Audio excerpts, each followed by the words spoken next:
സാഹിത്യവും മലയാള സിനിമയും തമ്മിലുള്ള അന്തർധാര പണ്ടുതൊട്ടേ സജീവമായിരുന്നു എന്ന് വേണം കരുതാൻ. കാരണം പണ്ടുതൊട്ടേ നിരവധി സാഹിത്യകൃതികൾ ചലച്ചിത്ര രൂപത്തിൽ ദൃശ്യാവിഷ്കരിച്ചിട്ടുണ്ട് എന്നുള്ളതാണ് മലയാള സിനിമയുടെ ചരിത്രം പറയുന്നത്.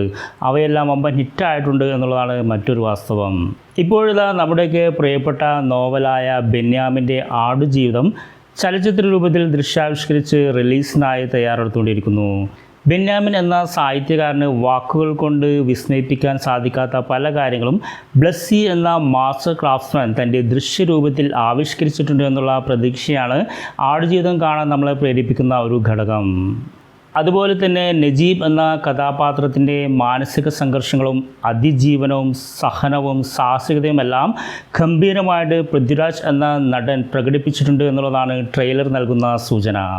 ആടുജീവിതം മാർച്ച് 28-ന് വേൾഡ് വൈഡായിട്ട് വിവിധ ഭാഷകളിലായിട്ട് റിലീസാവുകയാണ്.